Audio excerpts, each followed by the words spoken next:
C'est proche de Paris que 5 investisseurs de renom ont accepté de recevoir des entrepreneurs qui ont un besoin crucial de financement et d'accompagnement pour développer leur société. Bonjour, c'est Nicolas de Immobilier Compagnie et bienvenue dans la nouvelle saison. Alors je vais être tout à fait honnête avec toi. Au début j'ai commencé à enregistrer un autre podcast parce que j'étais là, il faut que je finisse le dossier et tout. Puis je me suis dit non, tu peux pas leur faire ça. Il faut maintenant basculer sur la nouvelle saison. Et comme il y a quelques temps maintenant en arrière, on va repartir sur les analyses de qui veut être mon associé. Avant d'attaquer, je suis obligé de te le dire, je crois que tu vas l'entendre sur chaque épisode. Je n'ai vraiment rien regardé, je vais tout découvrir en live avec toi. On va décrypter, analyser et s'éclater ensemble. À tous les entrepreneurs, asseyez-vous confortablement. On est là pour se mettre des claques et se motiver surtout parce que la précédente saison, ceux qui l'ont suivi de A à Z s'en rappellent. On a surtout pris des gros coups de pied aux fesses en mode entreprenez, entreprenez, entreprenez. Je pense qu'on repart dans le même mood. Mais bon, on va voir ça ensemble. Avant d'attaquer, et comme d'habitude, je te demande de mettre des étoiles là où tu écoutes cette émission. Et surtout si tu l'écoutes sur Spotify, apparemment, ils ont mis les étoiles. Je veux avoir des étoiles. Alors sur Apple, maintenant, on est à 140 et quelques ou 150. Il faudrait qu'on vise les 200. Et ça serait bien que sur Spotify, on arrive à compenser le truc, tu vois, pour référencer ces épisodes. Sinon, comme d'habitude, tu prends le téléphone d'un ami et tu l'abonnes sauvagement à l'émission. Sinon, tu vas sur immobiliercompagnie.com dans l'onglet livres, tu cliques et tu peux soit recevoir les 100 premières pages de mon livre, c'est vraiment un livre spécial pour moi, Devenir riche sans argent, soit recevoir les exemplaires des livres que je propose et les avoir dans ta boîte aux lettres et commencer à travailler sur ces bouquins parce que c'est des vrais bouquins, il n'y a pas de pub à l'intérieur, il n'y a rien du tout. Je travaille comme un fou sur chacun des livres, tu peux y aller les yeux fermés. En tout cas, j'essaye de faire du bon boulot. Enfin, et pour finir, toujours sur immobiliercompagnie.com dans l'onglet formation. Il y a des formations, enfin il n'y en a qu'une en fait, c'est un début et une fin, elle est en deux parties, c'est 1 million et 10 millions, c'est assez facile en fait. Sur 1 million, je t'apprends à avoir 1 million d'euros de patrimoine immobilier et sur 10 millions, je t'apprends à avoir 10 millions d'euros de patrimoine. Et là, je précise de patrimoine parce que bien évidemment, pour aller sur les 10 millions, eh bien, il y a de l'entrepreneuriat. Et ça, c'est important parce qu'on est en plein dans le thème et ça me permet de faire la transition avec l'émission. On va voir des entrepreneurs, on va pouvoir les analyser. Et je voudrais, avant d'attaquer, vous rappeler que dans la précédente émission, j'avais analysé les cartes de Lulu. C'était elle qui avait commencé les Qui veut être mon associé et je m'en rappelle en fait. Je ne sais pas pourquoi, cette fille m'a marqué dans tous les sens du terme. En plus, je vais quand même le dire, on s'était écrit, on devait faire une interview ensemble et puis d'une chose à l'autre, le Covid, machin, c'est pas sa faute à elle, c'est plutôt ma faute à moi, je le reconnais. Finalité des finalités, je veux quand même lui dire que j'avais adoré, mais alors vraiment son intervention, toujours autant, même avec les années qui sont passées. Et je veux quand même ajouter que les premiers qui arrivent ici, ils ont un peu la pression parce que j'espère qu'ils vont être autant marquantes qu'elle. Parce qu'alors vraiment, elle m'avait laissé un souvenir impérissable. En plus, elle avait demandé un tout petit montant. Presque j'aurais eu envie moi-même de mettre des sous dans sa boîte tellement tout était réuni pour qu'elle explose. Et je veux le dire aussi quand même, je la suis depuis sur Instagram, sur ses réseaux sociaux et tout. Son entreprise continue de cartonner. Je suis tellement heureux pour elle que vraiment, je ne pouvais pas en fait commencer cette émission sans te parler d'elle. Alors je sais, et je vais le reconnaître, puisque quand les Qui veut être mon associé ont commencé, j'ai quand même jeté un œil sur M6 et du coup j'ai atterri sur la seconde partie et il se trouve qu'ils lui ont rendu hommage et qu'ils ont parlé d'elle. Donc je sais qu'eux aussi ont parlé d'elle comme je le fais là, mais ça me semblait obligatoire dans cette ouverture parce que elle m'avait laissé, elle me laisse encore un souvenir impérissable avec grand plaisir et grand bonheur et sans mettre la pression au prochain ou à la prochaine candidate, j'espère qu'il ou elle va me laisser le même sentiment. Mais c'est avec beaucoup d'émotion et d'envie que maintenant on est parti, Patrick Magnéto. On attaque cette nouvelle saison et les analyses de Qui veut être mon associé. Sarah et Benjamin sont les premiers entrepreneurs de la soirée. Ils sont à quelques minutes de leur passage devant les investisseurs. Bonjour Sarah, bonjour Benjamin. Bonjour. Comment vous sentez-vous? Un peu stressé, mais très très excité. Ça demande du courage de devenir entrepreneur? Ça demande un petit peu de folie, je pense. Faut vraiment, pour un moment donné, pas du tout penser au risque.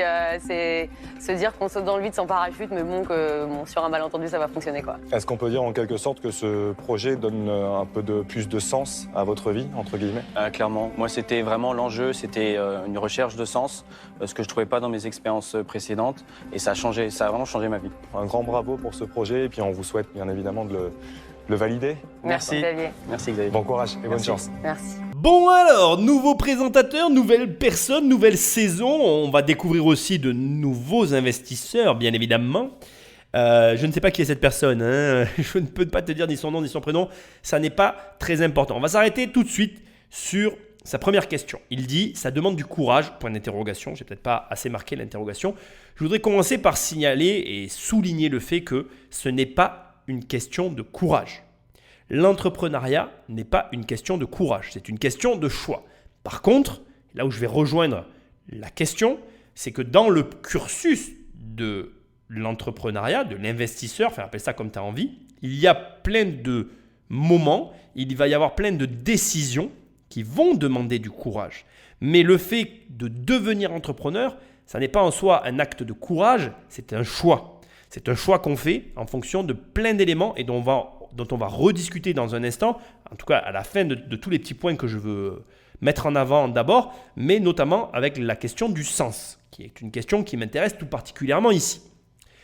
Madame, alors déjà c'est intéressant, tout à l'heure je t'ai dit, bon, lui ou elle a la pression, mais en fait c'est un couple. Alors déjà j'aimerais bien, avant même qu'on commence, j'aimerais connaître la nature de ce qui les unit. Est-ce qu'ils sont un couple d'entrepreneurs associés ou est-ce qu'ils sont un couple dans la vie? Bref, qui sont-ils l'un pour l'autre? Ça m'intéresse tout particulièrement, on va le découvrir tout à l'heure. Par contre, elle répond, il faut un peu de folie. Alors déjà je voudrais te dire que sa réponse, elle peut t'interpeller. Tu pourrais te dire, attends, cette fille prend les choses un peu à la légère, je ne suis pas du tout d'accord avec elle quand elle dit que c'est un saut en parachute dans le vide. Et la phrase qui t'a peut-être le plus marqué, c'est quand elle a dit « sur un malentendu, ça peut fonctionner ». On va revenir sur tout ça, je vais commencer point par point. Elle dit qu'il faut un peu de folie et je suis d'accord avec elle. Elle a raison pour créer son entreprise, pour faire son projet, pour monter sa boîte, il faut un brin de folie plus ou moins important. Et je vais même aller plus loin que ça. Je pense que plus tu es fou, mieux c'est. La folie est clairement une compétence nécessaire dans l'entrepreneuriat. Et d'ailleurs, voilà un point qui est encore plus intéressant parce que tout à l'heure, je te disais que ce n'était pas un acte de courage mais un choix. Mais suivre sa folie, ça c'est courageux. Donc je m'explique. Elle crée son entreprise, c'est un choix. Mais demain, par exemple, elle a deux possibilités. Faire le même business que tout le monde et gagner la même somme que tout le monde, ou le même business model, pardon, ma langue a fourché.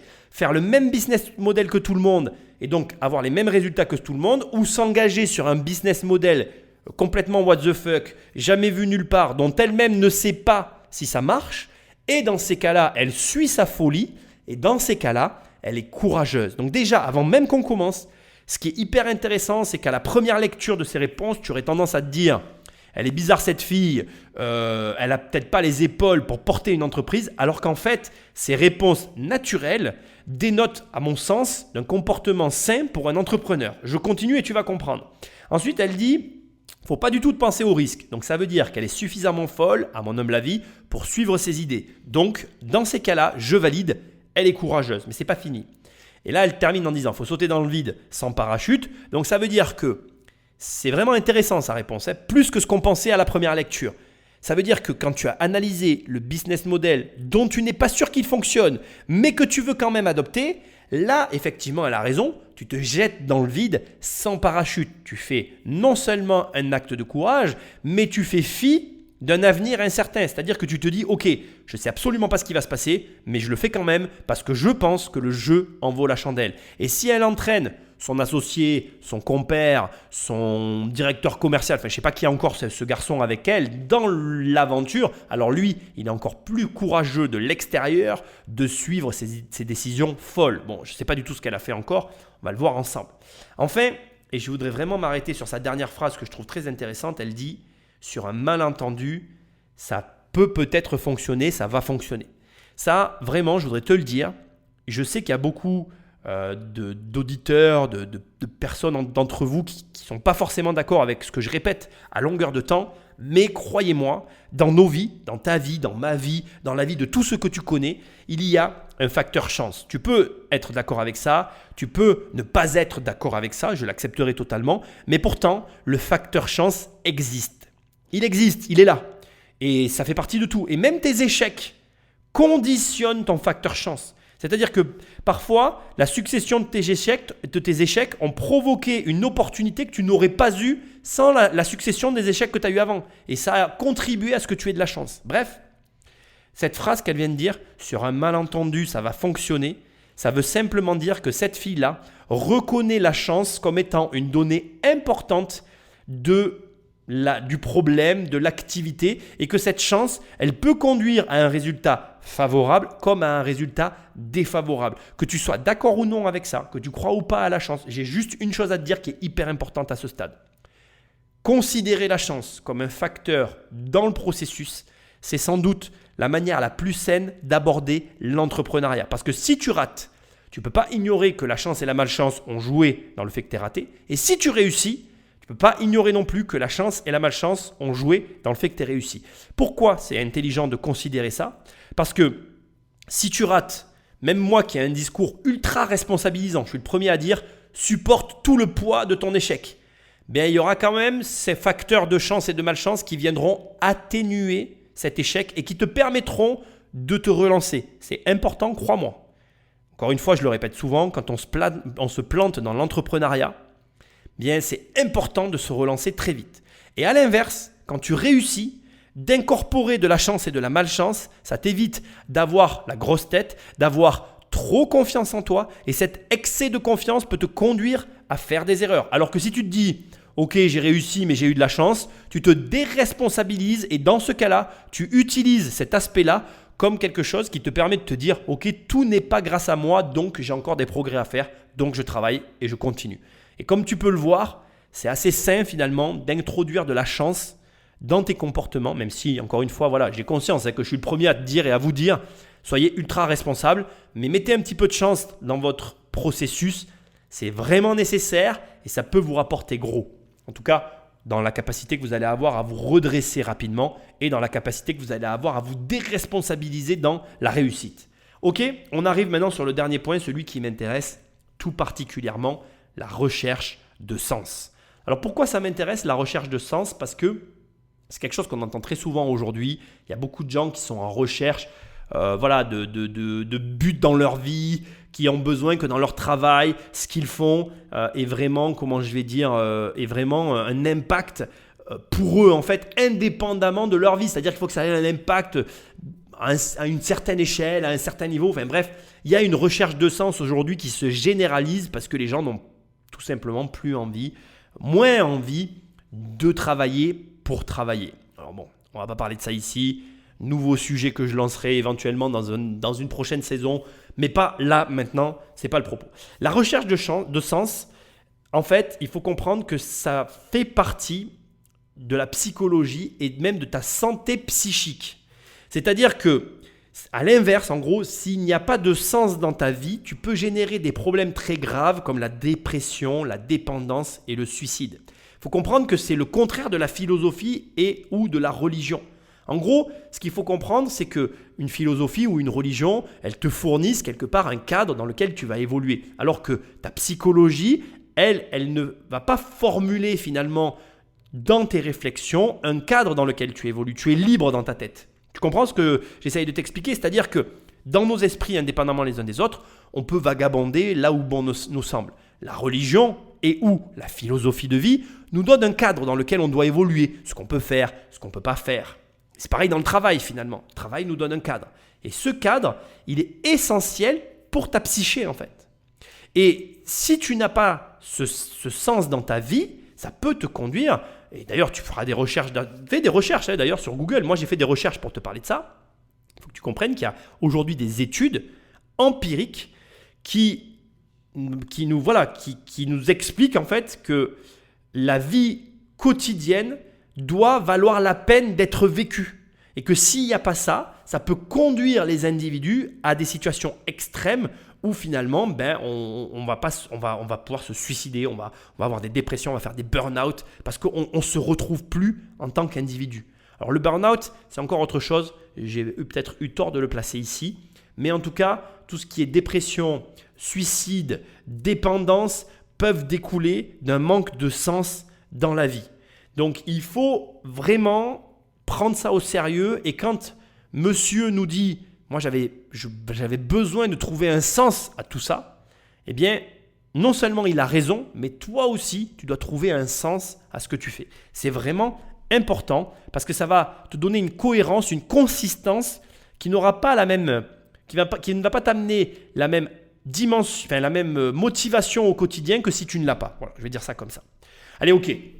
Grosse intro, je t'avoue que je suis assez excité dans mes nouvelles analyses de qui veut être mon associé. Donc c'est parti, on va écouter leur projet, on va voir ce qu'ils proposent, on va découvrir les nouveaux investisseurs et on va voir qui relève son portefeuille. Ah, Eric, j'ai ton carnet. C'est vachement intéressant. Ah bah ça y est, t'as tous ces secrets industriels. Ah bah moi j'ai le tien. Une botte de poireaux. Bon, une bottle. Une bottle de... Bah écoute là, je pense que c'est des produits sans bouteille, mais qu'est-ce qu'il y a, des jus de fruits sans bouteille? Produit de beauté. J'espère que c'est du savon avec une petite surprise dedans, parce que sinon... Très rapidement, alors il n'y a plus Marc de Bordeaux, notre restaurateur, et il n'y a plus Catherine, la femme en rouge. C'est très triste pour moi, mais je m'en remettrai. Bon alors, simplement voilà, petite présentation des investisseurs, suspicion du produit. J'avais juste envie de faire un petit peu d'humour. Allez, on écoute ce qu'ils ont à nous dire. Bonjour, on vous écoute. Bonjour, je m'appelle Sarah Pouchet, j'ai 32 ans. Bonjour, je m'appelle Benjamin Legros et j'ai 33 ans. Nous sommes les fondateurs d'Unbottled. Et notre mission, c'est de libérer les salles de bain du plastique. Nous sommes ici devant vous car nous cherchons à lever 300 000 € en échange de 10% du capital. Et allez, on est reparti. Alors donc, on a d'un côté Sarah et de l'autre côté Benjamin qui ont le même âge. Hein. On va pas faire... voilà, c'est la même génération. Et ils veulent libérer les salles de bain du plastique. Alors, je vais pas faire genre, mais quand j'entends cette phrase, j'ai quand même un peu l'impression que la cible, c'est quand même les femmes. Personnellement, je vais être direct. Je ne me sens pas trop touché par le sujet de ce premier pitch, parce que dans ma salle de bain, finalement, il y a très peu de plastique. Mais c'est intéressant parce que, en même temps que je suis en train de te le dire, je suis en train d'y réfléchir. Et c'est vrai que je me dis qu'il y a quand même des points sur lesquels il pourrait y avoir du changement. D'ailleurs, c'est intéressant, je pense forcément au rasage masculin qui autrefois se faisait avec une lame qu'on aiguisait. Aujourd'hui, on a des lames interchangeables qui sont elles-mêmes dans du plastique. Et ce que je trouve très intéressant, très drôle avec ce qui est ici mis en avant, c'est le côté finalement, on nous soumet une problématique qui me touche, qui touche tout le monde, et qui pour autant, au premier abord, me paraît pas du tout me concerner, alors que si je commence à pousser un peu la réflexion, eh bien, effectivement, même moi, en tant qu'homme, alors que spontanément, j'ai eu tendance à dire ça touche que les femmes, mais même moi, je reconnais qu'il y a quand même du plastique à des endroits où il ne devrait peut-être pas y en avoir tant que ça. Alors, je fais forcément une transposition, hein, tu sais comment je me positionne. Est-ce que moi-même, je lèverai le portefeuille ou pas pour cette opération ? Là, tout de suite, quand même, je trouve qu'en tant qu'homme, j'ai beaucoup moins de plastique dans ma salle de bain que dans la salle de bain de ma femme. Les questions que je me pose tout de suite, c'est, alors attends, est-ce qu'ils vont proposer une solution pour déplastifier le mode opératoire des gros groupes, ou est-ce qu'ils vont proposer des produits concurrents dans lesquels il n'y aura pas de plastique? Première question à laquelle je veux absolument avoir une réponse. Et deuxième question, qui est plus induite par la demande de financement, c'est 300 000 €, 10% du capital. Il y a deux options qui s'offrent à nous. Soit effectivement on est dans une activité qui fait de l'argent, ce qui est très probable parce que je pense forcément à L'Oréal, soit ils ne gagnent pas d'argent et ils essayent de nous vendre un futur avec lequel ils vont s'appuyer sur ce futur, sur les grandes marques, etc. en disant voilà, c'est un gros marché, il y a de l'argent à gagner, mais ils n'en gagnent pas. Voilà, je trouve que c'est quand même un gros montant, 300 000 € pour 10% du capital. Et je m'attends à ce qu'il y ait des discussions sur soit le pourcentage, soit la somme qui est demandée. À ce stade, on n'a aucun élément. Bien évidemment, tu as l'habitude, si tu as déjà écouté les anciennes analyses, mais obligatoirement, quand tu demandes 300 000 euros pour 10% du capital, tu dois avoir du chiffre d'affaires qui est réalisé par la société. S'il n'y en a pas, on a un problème. Donc on ne va rien vous apprendre en vous disant qu'on a un petit problème à résoudre avec le plastique à usage unique. C'est pourquoi, avec Sarah, nous avons créé Unbottle, une nouvelle marque de cosmétiques solides, zéro déchet, pour la salle de bain. Tout est parti d'une prise de conscience de mon côté. J'ai travaillé pendant 6 ans dans l'industrie cosmétique que je jugeais trop polluante. C'est tout naturellement que l'idée d'Unbottled m'est apparue. Je me suis dit que j'allais utiliser ma connaissance de ce secteur pour le transformer de l'intérieur. C'est à ce moment-là que j'ai rencontré Benjamin, mon associé. Et on a travaillé pendant 1 an au développement de nos 3 produits solides sans emballage plastique. Donc un shampoing solide, un nettoyant pour le visage, un nettoyant pour le corps. Au départ, on a mis vraiment toutes nos économies dans le projet pour lancer la première production. Notre ambition, c'est de proposer des produits solides qui soient aussi bien que des produits liquides en bouteille. Aussi bien, ça veut dire aussi efficace, aussi moussant, aussi agréable à utiliser. Et d'ailleurs, à en croire les plus de 4000 avis 5 étoiles qu'on a déjà récoltés sur notre site en 10 mois d'existence, on dirait qu'on répond à un vrai besoin. Honnêtement, quand Benjamin a parlé, j'allais lui sauter à la gorge. Il annonce déjà son ennemi. Le plastique à usage unique. Bon, ok, je te l'ai dit tout à l'heure, je me sens pas trop visé, mais passons. Derrière, il nous donne tout de suite la réponse à mes questions. Donc, il crée une nouvelle marque. Et il dit... Nous créons une nouvelle marque solide. D'ailleurs, dans ma prise de notes, tu vois, j'ai mis solide avec un point d'interrogation.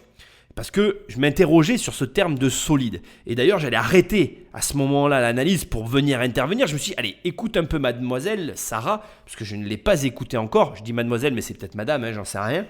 Je voulais voir un peu ce qu'elle allait dire, elle n'avait pas parlé. Et elle a réemployé le terme solide. Et là, j'ai compris que, en réalité, ce n'est pas la marque qui est solide. C'est le produit. C'est-à-dire qu'on est face à des produits de type savon qu'on va décliner à plusieurs sauces. J'en suis certain. C'est-à-dire que solide, ton shampoing par exemple, il est liquide comme elle l'a très justement dit. Donc du coup, tu as une espèce de truc liquide que tu mets sur tes cheveux et après tu frottes pour que ça mousse. Et là, on va te proposer un savon pour savonner tes cheveux, donc un savon solide pour savonner tes cheveux et que ça shampouine. C'est intéressant. Alors moi, je suis très savon.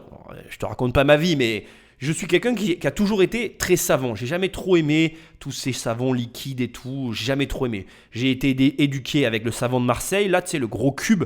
J'adorais ça. Et moi, j'ai eu ça toute mon enfance. Et d'ailleurs, j'ai été très triste quand ça a été retiré de la vente. Ça a disparu maintenant au profil de tous ces gels que tout le monde utilise. Donc maintenant, j'achète une autre marque que le savon de Marseille. J'achète un savon, bref, peu importe. Donc j'aime bien ce côté solide. Alors, quel est le problème là ici? Je ne veux pas être critique, mais je veux quand même souligner le défaut d'usage qui a été fait, que je comprends, on est sur du jeu de mots, mais Benjamin a dit Unbottle, une nouvelle marque solide. Ça peut être pris au premier degré. On peut croire que la marque, elle est dure, elle est puissante, elle a une certaine force. Or, c'est faux, puisque cette marque, elle vient d'être créée. Elle existe depuis pas longtemps. Et d'ailleurs, Sarah a dit on a récolté 4000 avis 5 étoiles. Ça montre qu'on comble un besoin. Et là-dessus, elle a raison. C'est eux qui ont raison. Ils comblent un besoin. Mais leur marque, elle n'est pas solide à proprement parler. Solide, c'est le produit qu'ils veulent. Et c'est d'ailleurs le défaut que pour l'instant, je vais noter sur ce projet-là. C'est qu'on crée une marque. Et dans la création d'une marque, qu'est-ce qu'on a ? Je vais me faire l'annonciateur de mauvais augure. J'ai horreur de ça, mais c'est comme ça. Il y a de grandes chances que les 300 000 euros demandés servent au développement de la marque, servent au marketing en fait. Et tu sais très bien, comme j'ai fait de nombreuses émissions, qu'il ne faut jamais faire cela. On ne déploie pas sa marque en termes de marketing avec de l'argent qu'on demande à la banque. Malheureusement, on doit le faire avec l'argent qu'on gagne. C'est comme ça. Aucun financier n'aime financer le développement d'une marque par rapport à du marketing parce que l'argent va dans du vent en fait, c'est tout. Tu mets de l'argent dans rien que d'autre que de la matière grise. Ça n'a aucune valeur. Alors bien évidemment que ta marque se valorisera derrière quand tu auras réussi à développer une certaine solidité de la marque au travers de campagnes de pub, etc. Mais tant que tu n'as pas l'argent, tu ne peux pas le faire. Et j'ai peur, avant qu'on commence, que cet argent soit à cette destination. Et c'est pour ça que tout à l'heure, je t'ai dit que parmi les questions que je me demandais, c'est est-ce que c'est une nouvelle marque ou est-ce qu'on va venir aider les marques? Et c'est très différent dans la démarche. Bref, indépendamment de tout ça, je veux quand même tout de suite donner mon opinion sur un point que je trouve, à l'inverse de ce que je viens de dire, hyper original. Cette idée qui consiste à proposer un savon solide qui soit en fait un shampoing. Donc finalement, un shampoing solide pour se shampouiner la tête. Je trouve rien que cette idée-là, ils auraient même fait que ce produit-là, que ça aurait été excellentissime. Et d'ailleurs, ironiquement, je veux te le dire, mais ça aurait donné plus de solidité à la marque que de n'avoir qu'un seul produit. Tu vois comment c'est rigolo d'ailleurs, et c'est ce que je voulais souligner ici. En fait, pour que réellement tout ça soit cohérent et fort, il aurait fallu effacer le nettoyage de visage, effacer le nettoyage de corps et ne garder que le shampoing. Ça aurait donné une dimension encore supérieure à cette idée qui est, à mon avis, pas nouvelle.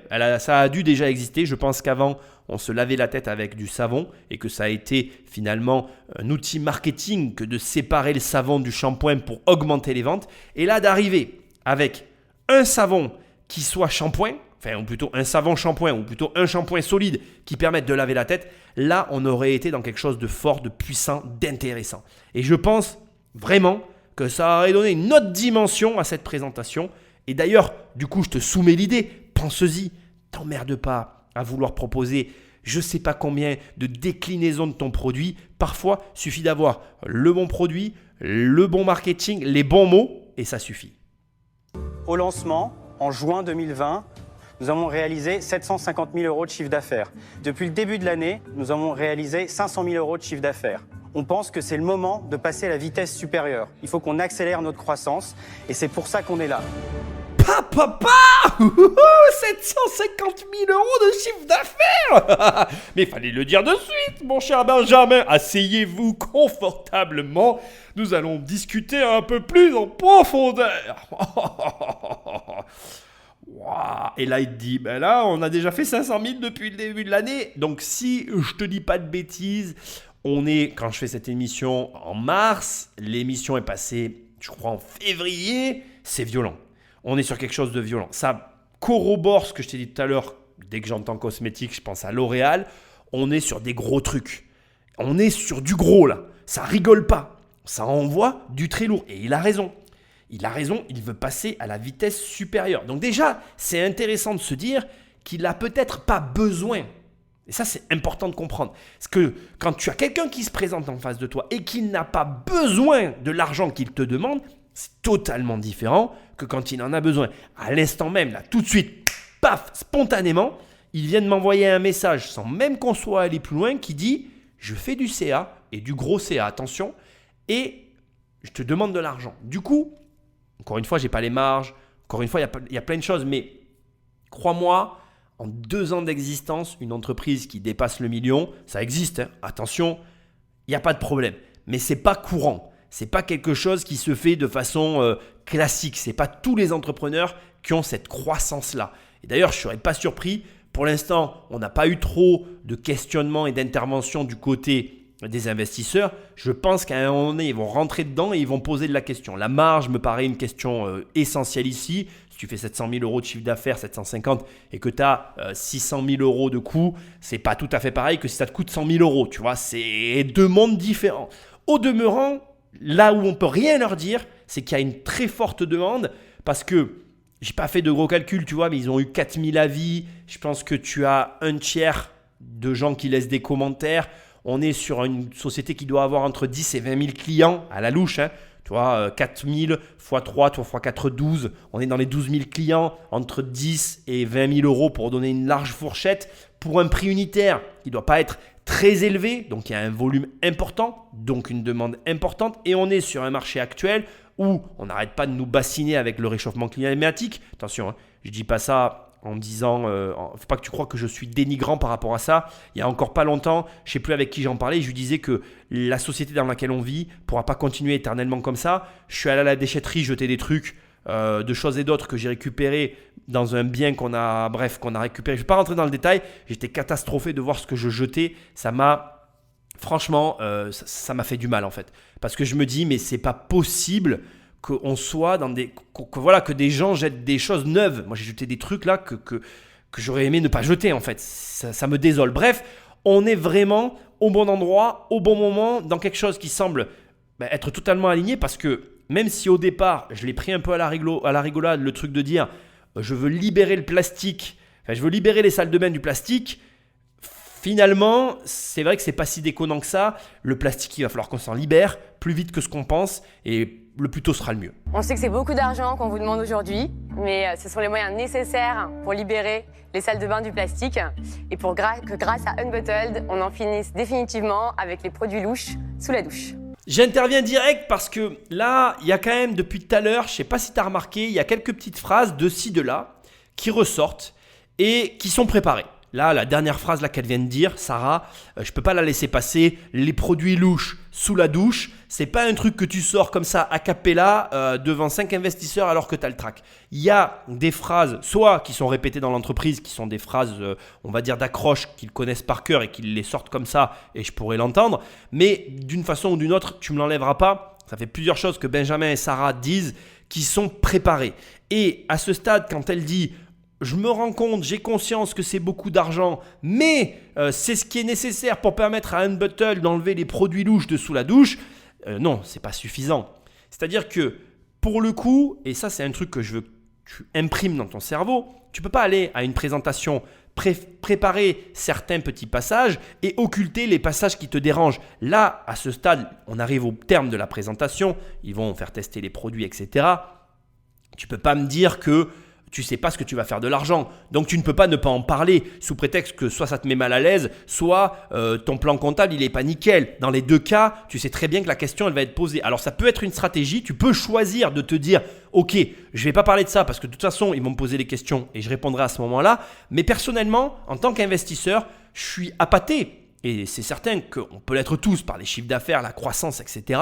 Mais quand je vois la préparation qu'il y a eu sur le pitch, je suis un peu déçu que naturellement, on ne m'amène pas des chiffres qui me permettent tout de suite de dire « Ok, on va parler directement que du produit. » Là, j'ai la sensation qu'on va me laisser poser des questions sur les sujets délicats en espérant qu'on ne s'attarde pas sur les coquilles éventuelles qu'il pourrait y avoir à droite ou à gauche.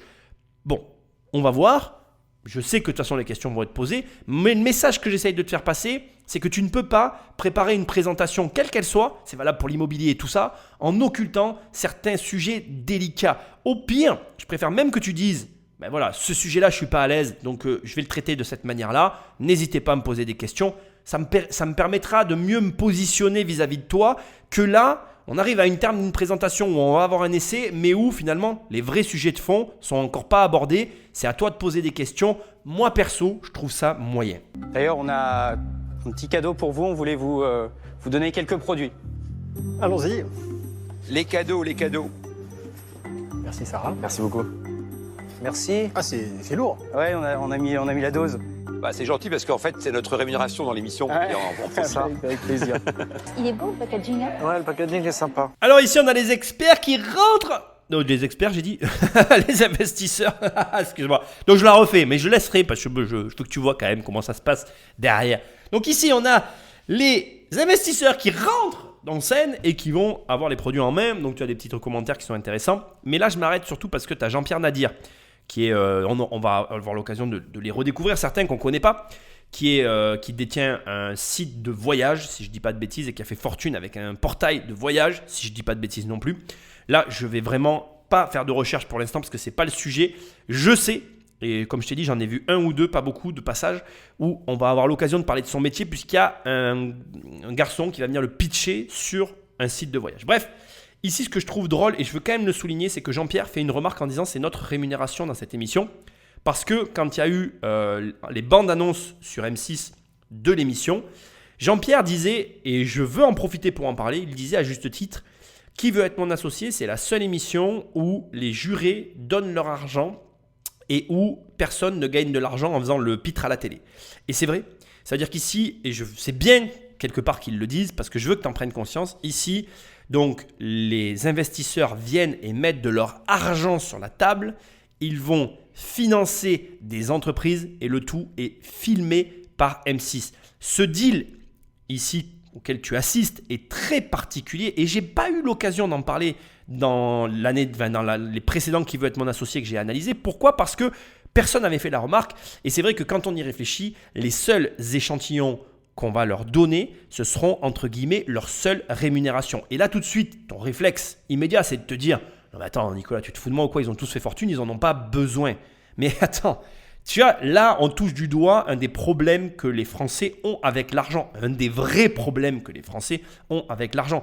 C'est-à-dire que, même un mec comme moi quand je fais ces émissions-là, tu crois que je les fais pourquoi? Quel est leur intérêt à ton avis à eux de faire ces émissions-là?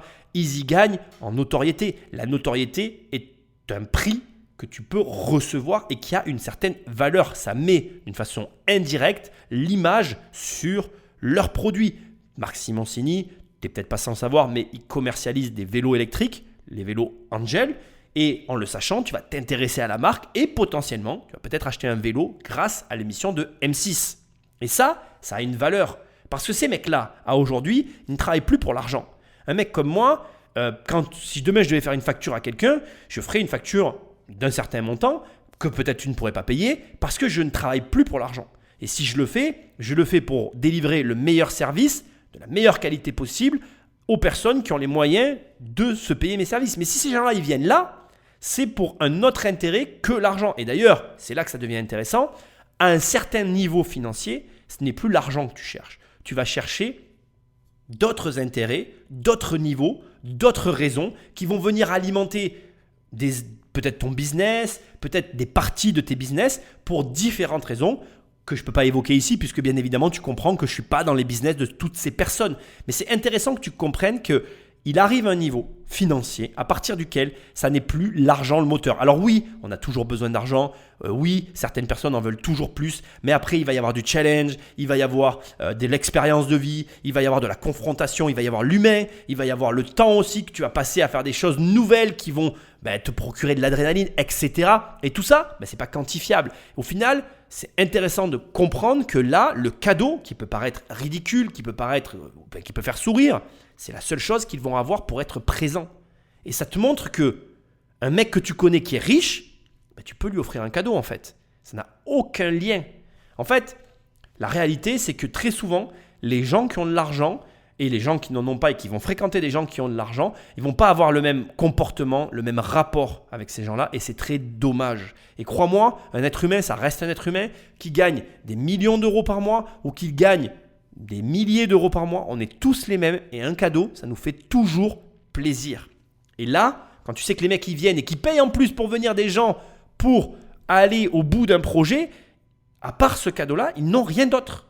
Ça leur fait extrêmement plaisir. Et crois-moi, je te le dis, personne, mais alors vraiment personne est insensible à un cadeau. Alors oui, tu peux te planter, mais c'est l'intention qui compte. Et je voulais en parler parce que Jean-Pierre, il a raison de le souligner. C'est la seule chose qu'ils auront en retour de cette émission et je ne crois pas que personne ne l'ait jamais mentionné. Donc pense-y. Quand tu rencontres quelqu'un qui te donne de son temps, débrouille-toi comme tu veux pour lui redonner autre chose. Non pas de valeur équivalente, c'est pas ce qu'on cherche. Juste lui renvoyer la balle. Et tu verras, crois-moi, fais-moi confiance, ça fait toujours plaisir. Et ça peut être de la reconnaissance, un compliment, quoi que ce soit, ça fait toujours plaisir. Alors, le shampoing solide, là, j'avoue que c'est innovant. On peut vous faire tester, on a un lavabo, on va vous montrer que ça mousse. Et celui-là, on voulait vous le montrer parce qu'il est un petit peu original aussi, donc je vais vous laisser le prendre. Déjà, il est marbré, il est très joli. Voilà, vous pouvez le casser vous-même. C'est avoine et amande douce. Ah, c'est assez agréable de le casser comme ça, c'est... Vous voulez l'essayer? Oui, allons-y. Alors, vous allez voir, il faut le faire un petit peu tourner, ça fait une mousse vraiment crémeuse, généreuse. Ok. Lave-toi les cheveux maintenant. Alors, les cheveux, c'est pas celui-là, les cheveux, c'est le bleu. C'est pas grave. Oui, parce que là, pour l'instant, il n'y a pas une innovation majeure. Voilà. Non, alors... Ça existe, on en trouve beaucoup. Alors, on en trouve beaucoup, oui et non. L'équivalent, ça serait un produit, par exemple, en parapharmacie. Mais c'est des formules qu'on va considérer pas toujours très clean. Donc, nous, on a vraiment... on est parti de l'idée d'un produit qui allait être à la fois respectueux pour la peau et pour l'environnement et pour votre santé. Il y a assez peu finalement de savons pH neutre qui vont avoir par exemple 100 sur 100 sur Yuka si vous utilisez cette application, ce qui est notre cas. Bon alors ici, ça existe déjà. Ah non, ça n'existe pas. Ah si Sarah, ça existe le savon dans un papier cartonné. Ça existe, moi j'en achète. Alors voilà, l'argument en réponse. Alors, attends, excuse-moi, je suis excité. C'est normal, c'est la première, c'est la reprise. Je suis chaud. Donc, elle dit oui et non parce qu'elle compare. Donc, déjà, là, il se passe une chose que tu dois comprendre, et que tu as peut-être déjà compris d'ailleurs, mais que moi, je suis obligé de préciser. Là, on est face à quelqu'un, Sarah, qui a un cadre d'action. Je m'explique. Et ça arrive très souvent. Ça montre une chose très intéressante, c'est qu'elle est pointue. Je vais m'expliquer, tu vas comprendre. Sarah, elle est dans la précision. Et c'est quelqu'un qui connaît extrêmement bien sa clientèle. Elle a une cible précise. Je crois même que je l'ai identifiée, sa cible. Je ne vais pas la nommer ici parce que ce n'est pas le propos. Je pense qu'on est sur une cible de clientèle écologique et soucieuse du détail. Ça existe. Je ne vais pas rentrer dans le détail. Je pourrais même aller plus loin dans la description, mais je ne veux pas, volontairement, parce que ce n'est pas mon travail de faire ça ici. Mais c'est important de comprendre que ce que possède Sarah là, si tu ne l'as pas, tu ne peux pas réussir ton entreprise. C'est-à-dire que si tu ne sais pas précisément à qui tu parles, tu n'es pas en capacité de réussir ton entreprise. C'est vraiment très important de le noter, de l'avoir en tête, parce que c'est pas un détail en fait. C'est vraiment un truc hyper important. Tu vois, c'est juste le truc le plus important. Mais bref, elle répond donc oui et non, ce qui fait sourire Marc Simoncini et son compère, avec un petit regard qui a été filmé et qui devait être vu d'ailleurs, que tu ne vois pas mais que je te décris, parce qu'eux-mêmes ont la même réaction que moi, qui est de dire « Mais attends, ça existe ton truc ». Mais en fait, elle dit non. Parce qu'elle compare avec un produit de parapharmacie qu'elle considère, qu'elle dit d'ailleurs, elle a été hésitante dans ses propos et dans sa voix parce qu'elle sait très bien ce que vont penser une certaine partie de la population dont je fais partie, je ne vais pas mentir. Moi, je fais du savon, dans du papier journal. C'est une marque, j'ai un savon que j'aime bien plus qu'un autre. J'ai pas de raison à te dire, à part qu'il est gros et qu'il tient bien dans ma main, parce que encore une fois, j'ai été éduqué avec le savon de Marseille qui était énormissime et que j'adorais tenir un savon géant dans les mains. Bref, c'est encore un autre propos. D'ailleurs, au passage, ça ferait très bien une cible de clientèle, tu vois, créer un énorme savon géant que tu vendrais à des gens comme moi, parce que je l'achèterais. Bref, voilà, ça te montre qu'il y a des cibles pour tout dans la vie. Et là, elle t'explique que c'est pas clean, que c'est pas respectueux de l'environnement et qu'elle utilise l'application Yuka. Je déteste cet arbre. Ceci étant, ceux qui sont dans la formation le savent. Clin d'œil à vous tous. Et que sur cette application, elle a 100%. Alors, bien évidemment, je n'utilise pas cette application. Je ne sais pas ce que c'est. Je n'envisage pas de la télécharger parce que je ne la téléchargerai pas. Mais je comprends que c'est une application d'écologistes qui sont soucieux d'avoir des produits qui respectent l'environnement. Pour moi, dès l'instant que j'achète un savon qui est dans du papier journal, qui n'est pas dans du plastique, j'ai le produit que je recherche. Voilà. Ça ne va pas plus loin. Alors peut-être que je n'ai pas raison, mais ça montre que je ne suis pas sa cible et que tu ne l'es peut-être pas. Mais ça montre aussi qu'elle est ultra précise et que donc du coup, elle sait exactement à qui elle parle. Et c'est marrant parce que autant, moi je suis absolument pas touché par tout ce qu'elle me dit. Je m'en fous complètement que son produit il soit noté à 100% sur Yuka. Autant pour elle, c'est hyper important parce que c'est peut-être grâce à ça qu'elle a obtenu tous les clients qu'elle a. Ce qui doit te montrer qu'une seule et unique élément derrière tout ça, c'est que tu dois t'adresser à des gens qui connaissent leur clientèle et toi-même, tu dois connaître ta clientèle. Parce que là, tout ce que je viens de te dire, pour moi, ça ne veut strictement rien dire, mais ça te montre et ça explique grandement comment Benjamin et Sarah ont réussi à faire un chiffre d'affaires aussi important parce qu'ils répondent à une demande précise dans un cadre précis dans lequel elle évolue parfaitement parce qu'elle s'y connaît. Et ça montre que les investisseurs sont comme moi. Voilà. Moi, je suis un peu dépassé par tout ça, mais elle est là pour ça. Je la félicite parce que si tu fais comme elle, c'est ça, j'en suis certain, tu auras toi aussi de la réussite dans ton projet entrepreneurial. Les prix des produits, c'est quoi? Alors, ça commence à 9,90 pour le produit pour le corps. Ensuite, le produit pour le visage est à 11,90. Donc 10 € le morceau à peu près. 10 € le morceau, c'est hyper cher, non? Par rapport au marché, vous êtes? On est sur un prix médian, mais surtout, ce qu'il faut savoir, c'est que ce shampoing, ça équivaut à 2 à 3 bouteilles de 250 ml. Voilà, c'est ça la question. Voilà, en fait. c'est ça qu'il faut dire, parce que sinon... Et vous avez déjà un circuit de distribution autre que la vente par Internet? Alors, pour l'instant, notre site, c'est à peu près 90 à 95% de nos chiffres d'affaires, mais on est distribué en pharmacie, donc on a une 50aine de pharmacies, on a une centaine de boutiques de concept store et de boutiques zéro déchet qui vendent nos produits. Et surtout, la grande nouveauté, on vient de l'apprendre, on rentre chez Sephora. C'est quoi la marge que vous prend Sephora, vous le citez?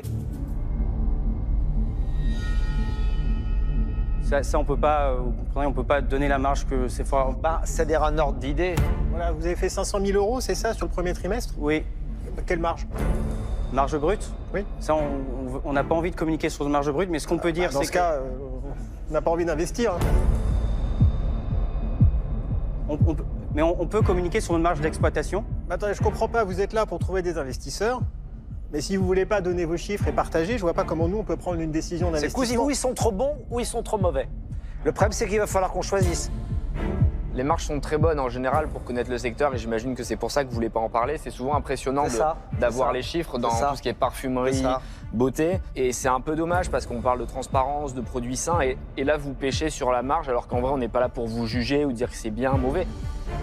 Et au-delà de ça, moi, j'enchaînerai sur le sujet. Aujourd'hui, en fait, ceux qui vont dans cette voie, maintenant, ils donnent le détail de leur marge. Donc, je pense que les marges, c'est plus un sujet tabou, y compris pour tes consommateurs, qui en fait ont envie de savoir finalement et sont prêts à adhérer, dès lors qu'effectivement, il y a une logique. Là, c'est le moment où vous prenez un savon. Si vous faites que 15% et que vous avez une marge de dingue au départ, puisque c'est une industrie dans laquelle les marges sont élevées, la question, c'est où passe le pognon?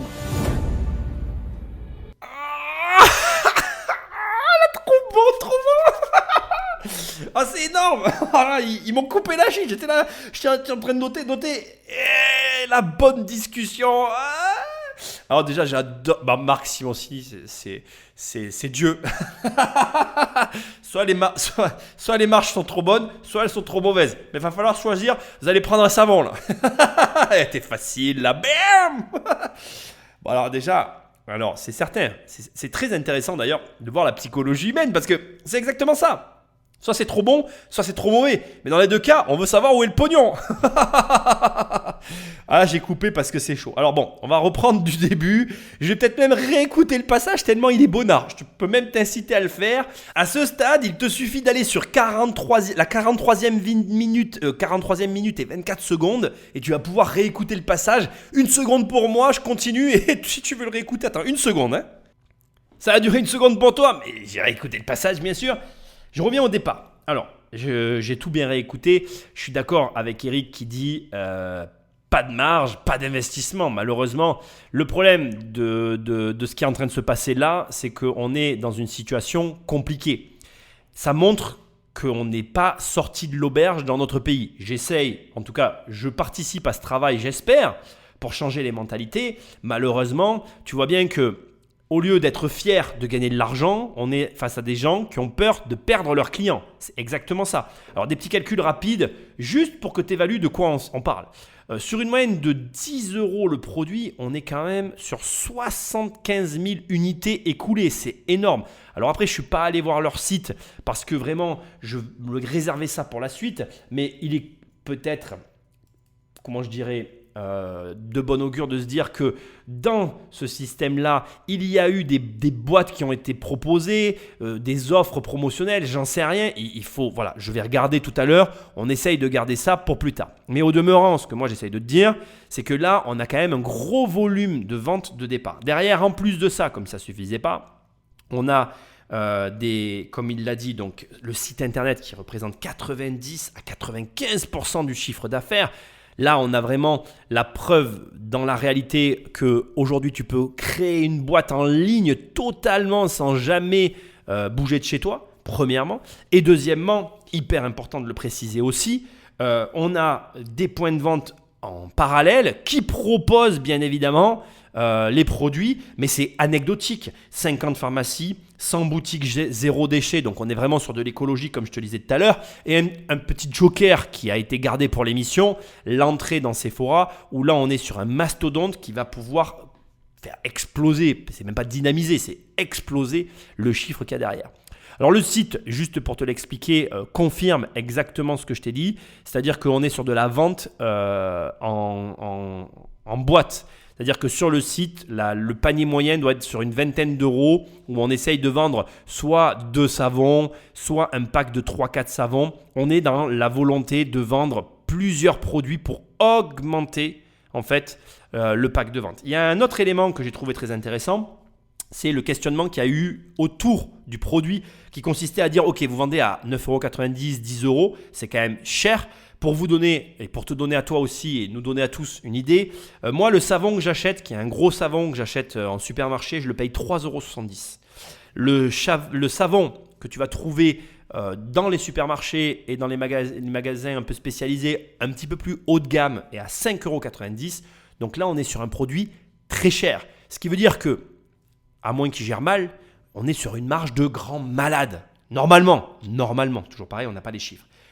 Autre élément hyper important et que je trouve aussi intéressant qui a été souligné par les investisseurs, je crois que c'est la dame de Montélimar qui a posé la question. Un savon, un shampoing dur correspond finalement à 2-3 bouteilles de shampoing derrière. Donc normalement, si tu fais le calcul, tu devrais t'y retrouver financièrement.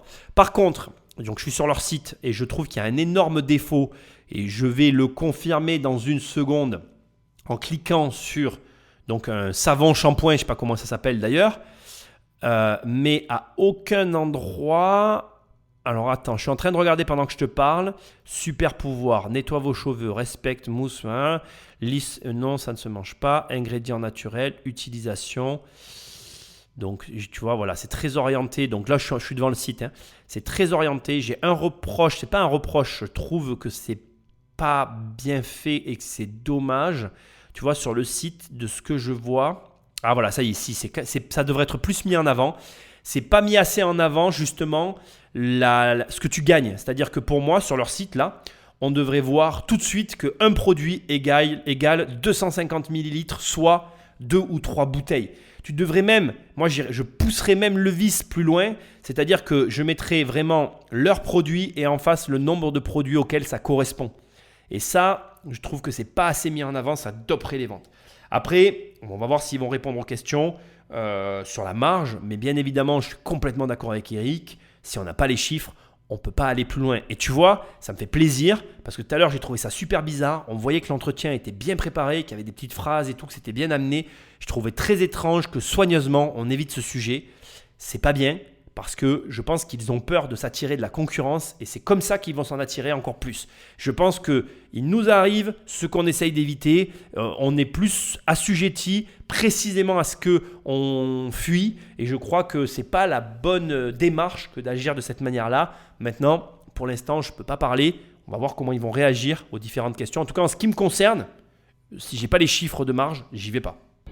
Non, mais en e-commerce, il y a beaucoup de coûts cachés en fait. Les gens pensent que voilà, on lance un site internet et ils vont venir directement dessus. Et en fait, il y a l'acquisition, il y a la logistique. Non, mais ça, nous, on sait faire la part des choses. Voilà, ce qu'on ne sait pas faire, c'est combien vous achetez un produit et combien vous le vendez. Tout le reste, on connaît les coûts. C'est notre métier. Mais après, le produit que vous fabriquez, ça, on ne peut pas savoir parce que moi, je ne suis pas dans la savonnette. Vous avez la marge qu'on va faire avec Sephora, vous rajoutez. Non, mais c'est.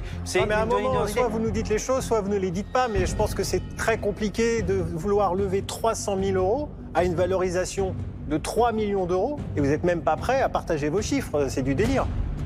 Ouais, voilà, alors, on va le dire. En fait, ça dépend. Ça dépend. Voilà, notre porte-savon le fait faire en Ile-de-France, donc on va. Je m'en fous du porte-savon. Il se lave pas les cheveux avec le porte-savon, lui. C'est entre 4 et 5 fois. Entre 4 et 5 fois, d'accord. Le prix du voilà. Là, ils ont raison de s'énerver. À un moment donné, tu peux pas demander 300 000 balles et espérer, en donnant rien, que tu vas avoir en retour. Et là, on est dans quelque chose de profond. Je ne sais pas si tu réalises, mais on parle de donner pour recevoir. On parle même plus d'argent. Si tu occultes tout le reste de la discussion qu'on est en train d'avoir, oublie qui veut être mon associé, oublie tout ça. Ce que je suis en train de te dire, c'est un principe de vie. Donner pour recevoir. Qu'est-ce que tu donnes? Qu'est-ce que tu reçois? Tu n'as jamais rien si tu ne donnes rien. Ça, c'est une erreur qu'on essaye de nous faire croire en France du riche qui prend. Les gens qui prennent n'ont jamais rien en retour. J'aimerais que tu le retires de ta tête. C'est à cause de mentalités comme celle-là, que celle que nous sommes en train de vivre là maintenant, qu'on a des gens qui sont sclérosés dans ce pays. Il faut arrêter de rêver, il faut arrêter de croire au Père Noël, il faut arrêter avec cette image du riche qui prend et qui vole. Personne ne reçoit rien s'il ne donne rien. Même les Jean-François, les hommes politiques que je déteste, ils doivent nous donner des promesses pour recevoir nos votes. Tout le monde doit donner pour recevoir. Ça marche comme ça, c'est un principe de base. Et ici, on a quelqu'un qui, sous la contrainte et l'énervement, se rend bien compte qu'à un moment donné, il ne peut pas valoriser une entreprise à 3 millions s'il ne donne pas ses chiffres. Et de toute façon, on ne te voile pas la face, même si on ne les a pas vraiment, parce que 4 à 5 fois le prix final, ça veut tout dire et rien dire. Alors si déjà, On va prendre le chiffre le plus bas, parce que moi j'aime bien partir au pire. On prend son chiffre à 9,90. Tu le divises par 4, ça veut dire que son savon, il le paye 2,50 €. Il le revend derrière x 4. Le mec, il a une marge de ouf. Sachant que, comme tu peux le voir, moi je vois des produits actuellement qui se vendent à 5 €. Les mecs gagnent de l'argent en faisant x2 déjà. Là ici, les gars, ils sont honteux et penauds parce qu'ils ont dû faire une espèce de formation en ligne, qui font peut-être même du dropshipping et qu'en fait ils veulent passer à la vitesse supérieure sans trop se mouiller. Si jamais j'ai raison, c'est cool pour eux, mais c'est pas cool d'agir de cette manière-là. Ça envoie une mauvaise image et encore une fois, ça appuie sur cette espèce de mythe complètement idiot qui consiste à faire croire que les riches sont riches parce qu'ils prennent aux uns, que ceux qui gagnent de l'argent l'ont volé à d'autres. Enfin bref, moi ça m'énerve. Et voilà, donc retire-toi ces idées de la tête. Tu ne peux pas recevoir si tu donnes rien en retour. Ça n'existe pas, ça n'existera jamais. Et la gamme, vous allez l'élargir aussi aux produits d'entretien? Vous allez rester que dans... Non, on va rester soit pour les cheveux, soit pour la peau. Ah, ça va pas aller très loin, quoi. Des produits en bouteille, vous en connaissez beaucoup, des marques qui font les deux. Vous achèteriez du Ajax et à côté du Garnier dans le même. Si ça lave bien, marque. lui, oui. Hein. Oui. Ah oui, non, mais alors vous peut-être. Unbottled, pour moi, c'est pas du tout cosmétique. Pour moi, on retire les bouteilles, quoi. C'est ça, si la promesse c'est de retirer les bouteilles, il faut retirer les bouteilles. Bien sûr, mais la promesse c'est de retirer les bouteilles sans compromis. On veut quand même faire rêver les gens.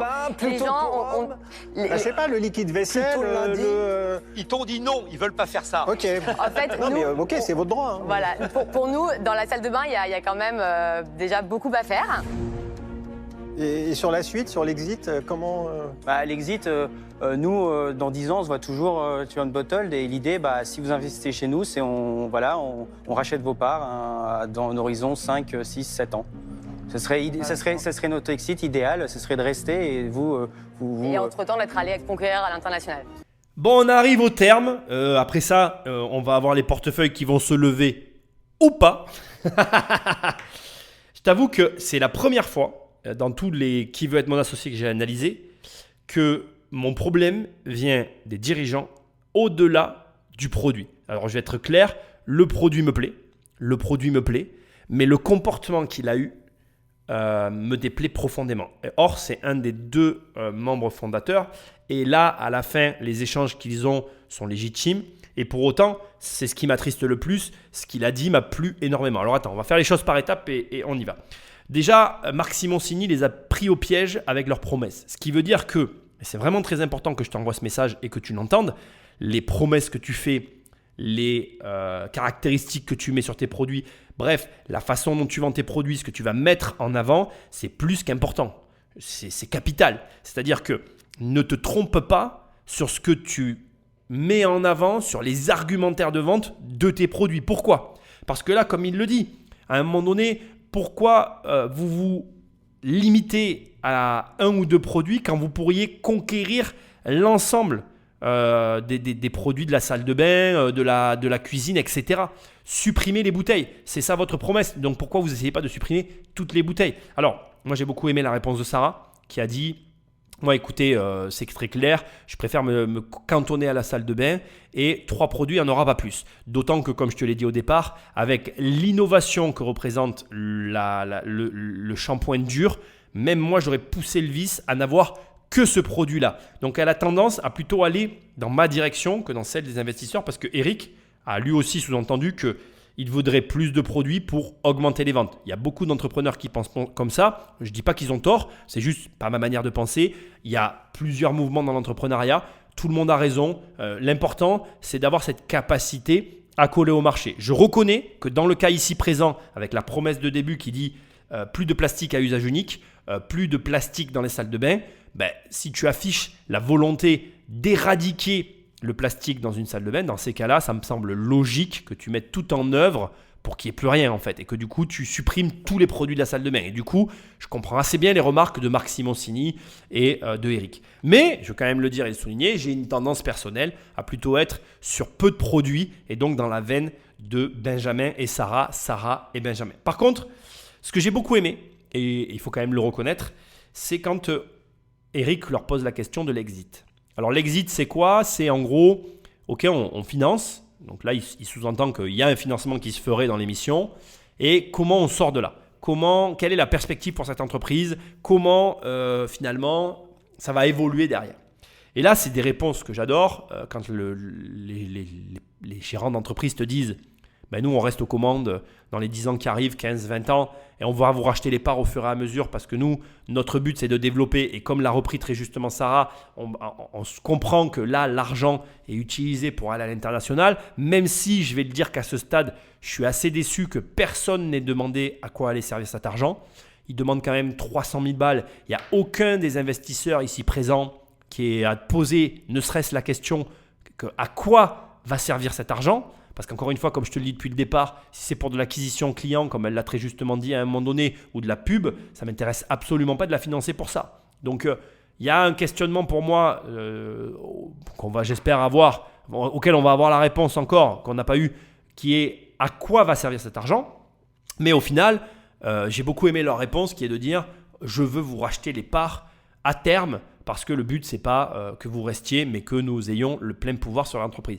Ce genre de comportement, c'est l'un des comportements les plus sains, malgré, comme je te l'ai dit tout à l'heure, que je n'apprécie pas le comportement cachotier qu'ils ont eu envers le chiffre d'affaires. J'ai une tendance que je n'arrive pas à m'ôter de l'esprit, à me dire que s'ils sont cachotiers là-dessus, ils le sont forcément sur d'autres trucs. Très sincèrement, j'espère me tromper, mais c'est ce que j'ai en tête. Et pour moi, je te le dis déjà, c'est très compromis. Là, tout de suite, j'ai absolument pas envie de leur donner de l'argent, ne serait-ce que parce qu'ils n'ont pas voulu me donner leurs chiffres en fait. Ça me donne pas envie. Voilà, c'est tout, c'est comme ça.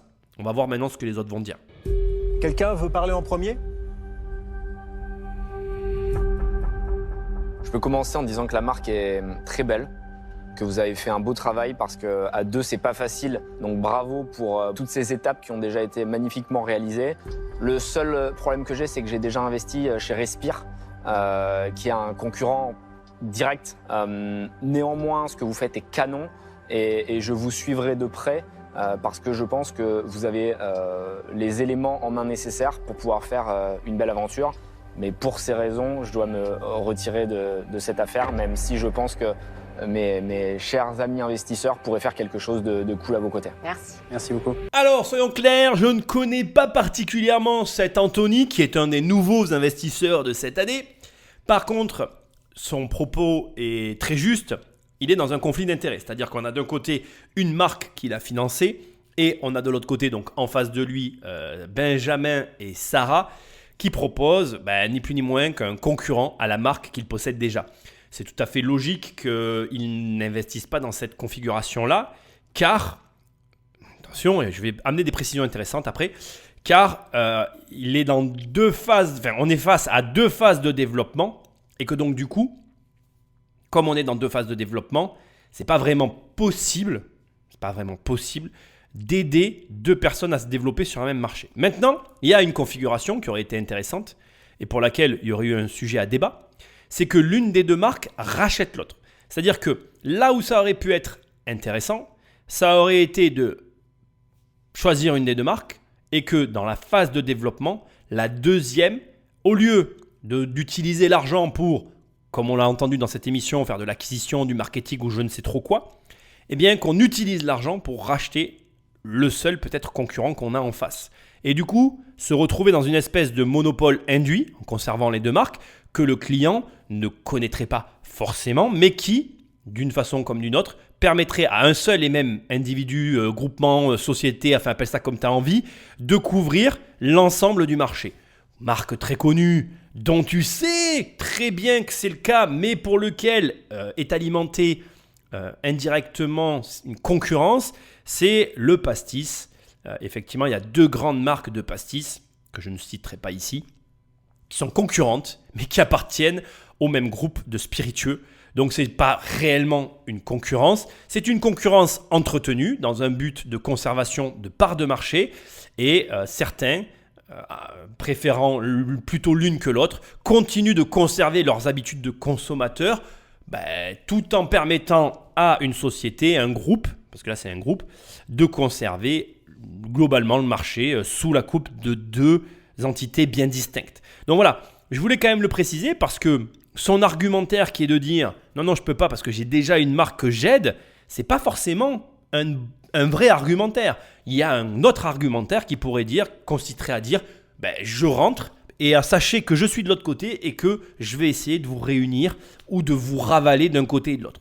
Alors après, c'est moins évident à faire. Généralement, ça ne se fait pas dans la bonne entente, mais il arrive parfois que ça se passe bien et que l'une des deux marques ait besoin ou accepte de se faire ravaler par l'autre pour justement permettre soit la survie, la pérennité, la continuité de l'une des deux marques qui serait moins résistante que l'autre. Bref, tu m'as compris, je voulais quand même le préciser. On écoute le prochain investisseur. Moi, je vais reprendre quelques éléments d'Anthony.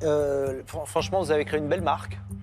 Moi, ce que je crois, et pour avoir investi dans une boîte de cosmétiques qui s'appelle Typologie, qui est déjà énorme et qui est déjà dans plein de pays dans le monde, je vois la difficulté que ça a été et je vois surtout l'argent que ça a nécessité. Donc, si vous voulez aller plus vite que ça, résister à toutes les vagues qui vont arriver, tous les gens qui, par opportunisme, vont se mettre sur ce marché-là, plus toutes les marques qui sont déjà là, là, il faudrait que vous envisagiez plutôt des levées de fonds bien supérieures et c'est pas exactement la même vie, quoi.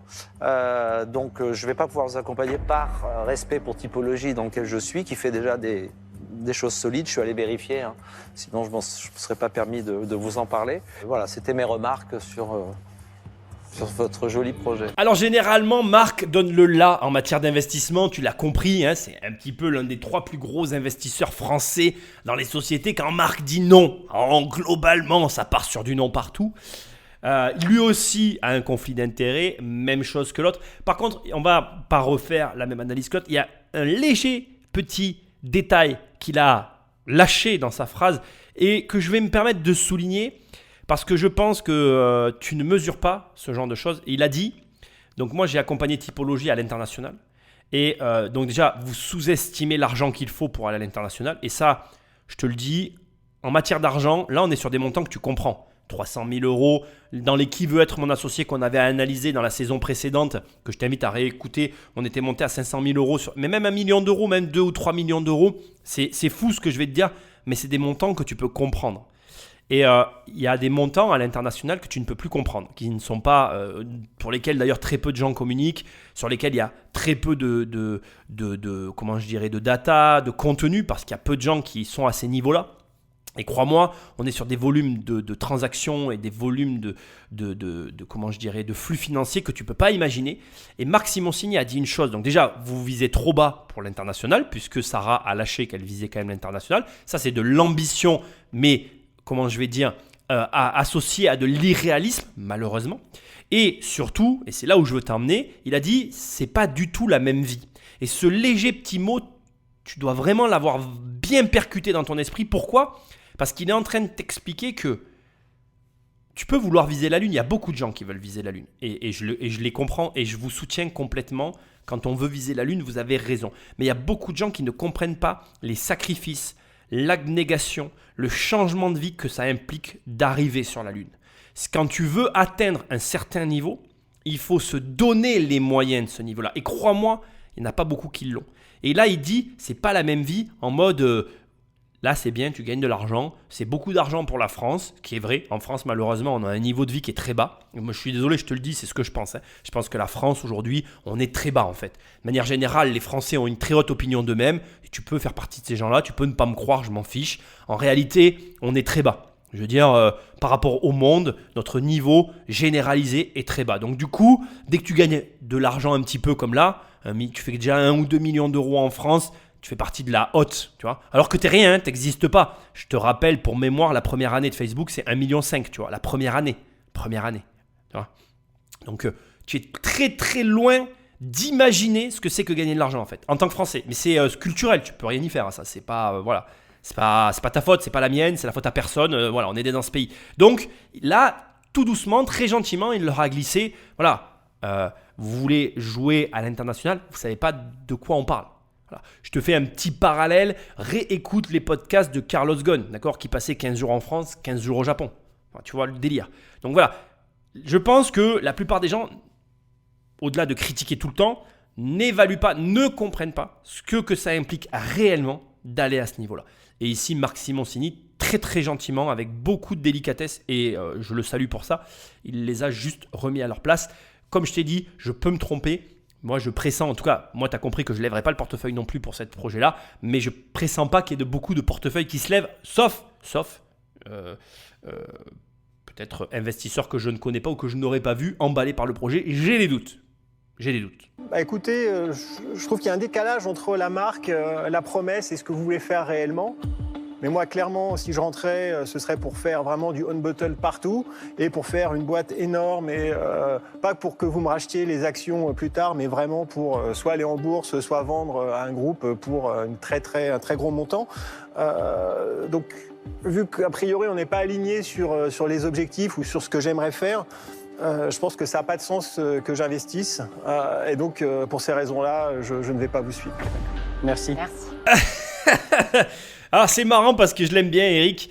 Et encore une fois, comme je l'ai dit dans l'analyse, tu vois, il y a plusieurs mouvements dans l'entrepreneuriat. Personne n'a raison, personne n'a tort. Et c'est vrai que là, à ce stade, quand on l'entend dire ça, c'est naturel en fait. C'est-à-dire qu'il est égal à lui-même. Il suit finalement toute la lignée de ses remarques, tous les petits détails qu'il aura soulignés tout au long de leur intervention. Et là, au bout du compte, quand on l'entend dire ces mots-là, j'ai presque envie de te dire, on les avait anticipés dans notre tête, quoi. C'est-à-dire que voilà, unbottle everywhere in your bathroom. C'est ça qu'il veut en fait. Et lui, en fait, il a fait le truc tout simple, c'est que dès le départ, il a adhéré à la promesse. Et ça montre une chose qui est non plus pas assez souvent dite, c'est que d'abord, bon, ça c'est très souvent dit, on va pas se mentir, à quel point une promesse est importante. Une promesse, c'est, voilà, qu'est-ce que tu promets à tes clients, dans quoi tu les aides, voilà, c'est ça une promesse, et ça c'est vraiment très important. Et deuxièmement, et ça c'est jamais assez suffisamment dit, c'est que c'est à double tranchant. Une promesse, quand elle est trop haute ou quand elle est réellement trop impactante, que tu l'as trop bien faite, eh bien comme tu le vois là, si tu la suis pas à la lettre, tu fais des déçus, tu fais des gens qui restent bloqués dessus, tu fais des gens qui vont être pinailleurs. Et alors, ne te leurre pas, un pinailleur dans le business, c'est très bon signe. Eric, c'est un pinailleur, mais c'est très bien. Dans le business, il faut être pinailleur. Mais là, il pinaille parce qu'il n'a pas eu ce qu'on lui avait promis. Et donc, du coup, il est déçu. Et du coup, c'est pas bon pour Sarah et Benjamin. Mais son truc de dire, moi, je veux faire une très grosse box, et virer toutes les bouteilles de la salle de bain et du coup pas laisser la place aux concurrents, c'est plus qu'audible. Ça serait une très très bonne stratégie aussi. Et c'est marrant de voir que du début jusqu'à la fin, ils se sont plantés. Surtout là où moi je te dis que je trouve que c'est très bien que le mec veuille me racheter mes actions parce que pour moi ça montre que le gars est engagé et que je suis certain que le mec en face de moi il veut aller au bout. Eric, lui, voulait que ces entrepreneurs, ces poulets aient la volonté de revendre et de faire une grosse culbute, quoi. Et c'est marrant parce que ça montre vraiment que voilà, dans l'entrepreneuriat, il y a plusieurs philosophies, plusieurs manières d'aborder le sujet. Tout le monde a raison. L'important, comme l'a très justement dit Eric, c'est d'être aligné les uns avec les autres et de travailler avec des gens avec qui on est aligné. Moi, je suis galant, donc je vais laisser parler Delphine. Je l'attendais, celle-là. Elle est bonne. Elle est un peu facile, mais enfin... Il s'en sert quand il en a besoin de la galanterie. Delphine, te laisse pas faire. Aïe, aïe. Il a un mauvais fond, en fait. C'est pas grave. Alors, vous avez dit tout à l'heure que vous aviez investi toutes vos économies. Donc, vous avez investi combien, vous, personnellement, dans l'entreprise ? 20 000 € chacun. D'accord. Donc, j'aime bien aussi cet engagement de dire on a une idée, on y croit, et donc on investit personnellement dedans. Après, j'aime l'idée aussi d'être autonome. Vous aviez dit qu'aujourd'hui, vous étiez rentable. Donc, ça, c'est important pour moi, le fait que vous soyez débrouillé seul et que vous ayez réussi quand même au bout de 10 mois à faire quelque chose qui tienne la route. En revanche, je trouve que vous la valorisez quand même un peu cher, votre entreprise pour un début. Je pense, comme l'a dit Marc, qu'il faudra quand même continuer à investir pour vous développer. Donc, moi, je serais d'accord de vous accompagner, donc de vous amener 300 000 €, mais pour 20% du capital. Merci beaucoup. Ah c'est déjà une bonne nouvelle, puisque vous étiez prêt à consacrer 10%, et là c'est 20% que demande Delphine contre les mêmes 300 000 € dont vous avez besoin, ce qui est une offre généreuse. Merci pour Delphine, oui. Ils se marrent tous, ils sont cons. Alors, là j'interviens, il va y avoir d'autres échanges, j'ai coupé, j'ai entendu que voilà... Jean-Pierre va aller parler, mais avant qu'il parle, je veux juste te dire une chose rapidement, on va voir comment ça va évoluer tout ça. Je suis très surpris que Delphine veuille investir, premièrement. Et deuxièmement, à ce stade, je veux quand même glisser un truc, c'est que normalement, s'ils veulent réellement racheter leur boîte et s'ils sont en conformité avec leur dire, ils devraient accepter en fait. Parce que finalement, une histoire comme celle-là, si tu viens chercher de l'argent et que tu sais que pertinemment, à la fin, tu veux racheter tes parts, finalement, le nombre de parts que tu rétrocède, tant que tu gardes la majorité, ce n'est pas réellement hyper important. Du coup, ce que je trouve marrant à ce stade et que je veux que tu surveilles avec moi, c'est que là, ils doivent dire oui sans sourciller. Ils ne doivent pas chercher à bouger du capital. Il y a juste un élément, s'ils servent de leur cerveau, mais dans des situations comme celle-là, c'est un peu compliqué parce que nous, on est à l'écart, moi je suis en analyse et tout, donc je vois tout ça. Mais si tu réfléchis vite, effectivement, Marc Simoncini a précisé qu'il fallait beaucoup d'argent pour aller chercher l'international.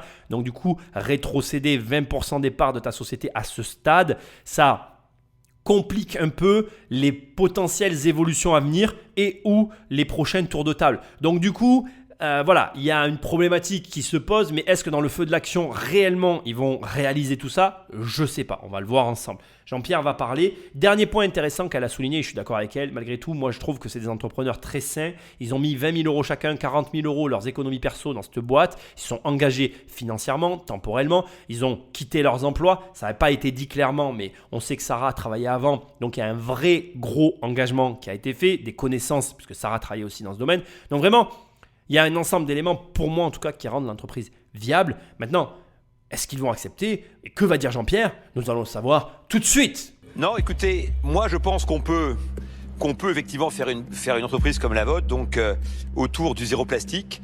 Et moi je crois qu'il y a vraiment un très gros coup à faire avec vous. Par contre, j'ai une réticence très forte sur l'exit, parce que le fait de dire à un investisseur, écoute Pépère, tu mets un peu d'argent et puis nous on va faire notre histoire, et puis si un jour ça marche, ben, on te rachètera donc à un prix qu'on décidera. Si tu veux, ça c'est un discours qui est recevable. Enfin en tout cas pour moi. Je veux dire que pour Eric, c'est même pas entendable. Et pour moi, c'est quand même un peu irrecevable. Voilà. Moi en fait, je vous aurais fait une offre. Donc sur 25%, et donc inférieur effectivement à l'assiette, parce que je pense qu'aujourd'hui, en fait, c'est une prise de risque. Et je trouve que du coup, la proposition de Delphine, effectivement, donc, est pas challengeable. Mais maintenant, je vous laisse réfléchir. Non, on a compris. Merci beaucoup. Du coup, il n'y a qu'une offre, c'est ça. Voilà. Donc, il n'y a qu'une offre. Faut nous suivre parfois. C'est clair. Est-ce qu'on peut réfléchir? Parce que voilà, c'est pas ce qu'on est demandé. Bien sûr, prenez quelques minutes. Merci beaucoup. Merci. Alors là, bon, est-ce qu'on peut réfléchir? C'est pas l'offre quoi. Encore une fois, je sais pas. Il y a un truc que je trouve bizarre chez ces deux entrepreneurs. On va voir ce qu'il va se dire.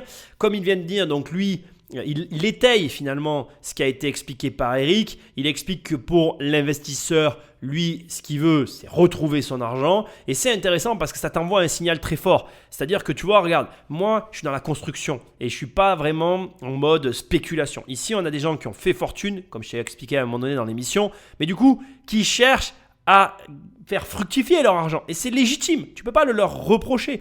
Et du coup, là, on a une opposition qui se crée naturelle entre presque de la spéculation et de la construction de l'autre côté, avec un couple d'entrepreneurs qui veulent construire une grosse marque avec une ambition, une idée derrière la tête, etc.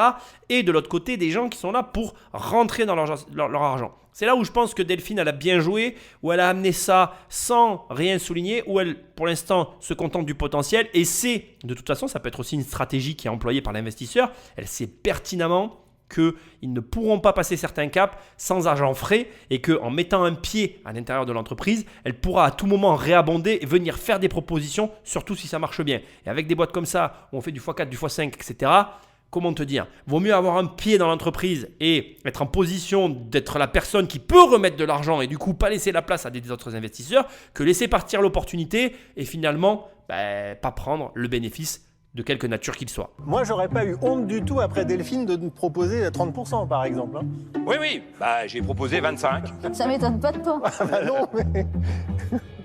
T'as soif? Ouais. Bon. Qu'est-ce qu'on fait?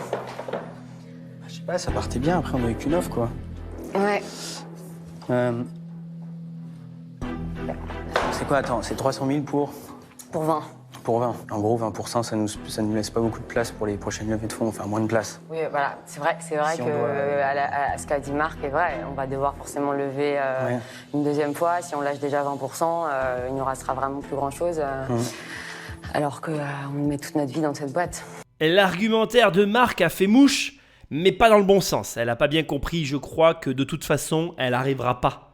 Il faut énormément d'argent et que ce n'est pas un problème des 20%, c'est un problème général. Et bon, ça ne veut pas dire qu'ils ne vont pas y arriver, ça veut juste dire que pour moi, la réflexion là, elle n'est pas portée sur les bonnes choses. Mais, comme je te l'ai dit tout à l'heure, Je ne les juge pas. Au contraire, je compatis parce que crois-moi que dans une situation de stress comme celle-là, faire fonctionner tes neurones correctement, c'est pas la même. Par contre, ce qui est intéressant de voir, c'est qu'ils font une première levée de fonds en ayant prévu déjà d'en faire une seconde. Ça, tu vois, c'est quelque chose qui m'intéresse beaucoup parce que pourquoi, et je pose la question ouvertement, pourquoi doit-on faire forcément 2 ou 3 levées de fonds?